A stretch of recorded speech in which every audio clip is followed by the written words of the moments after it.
કિરણ Narendrabhai Patel મખીજાની trust તરફથી અમે વારંવાર ઘડીએ ઘણા ટાઈમથી આવી સેવાઓ મળતી રહેતી હોય છે, જે અમારા દિવ્યાંગ ભાઈ બહેનોને ખૂબ સારી વસ્તુ કહેવાય.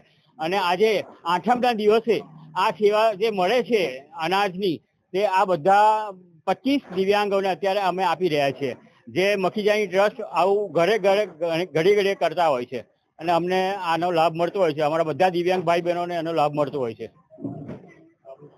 કિરણ નરેન્દ્રભાઈ પટેલ. જય ઝૂલેલાલ, જય માતાજી. નવરાત્રાની વડોદરાના નગરજનોને શુભેચ્છા. નવરાત્રા 8મ નિમિત્તે આજે માખીજાણી ચેરિટેબલ ટ્રસ્ટ દ્વારા દિવ્યાંગ પરિવારજનોને અનાજ કીટનું વિતરણ કરવામાં આવ્યું છે.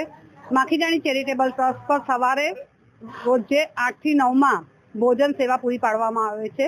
સાથે સાથે સિનિયર સિટીઝન નિરાધાર હોય એમના માટે પણ ટિફિનની સેવા, નિઃશુલ્ક ટિફિનની સેવા ઉપલબ્ધ છે. કોઈને પણ ભોજન સેવાનો લાભ લેવો હોય તો માખીજાણી ચેરિટેબલ ટ્રસ્ટનો સંપર્ક કરી શકે છે. ચૈત્ર નવરાત્રિની સૌને શુભકામના. જય ઝૂલેલાલ, જય માતાજી. માખીજાણી ચેરિટેબલ ટ્રસ્ટથી હું જશોદા શર્મા.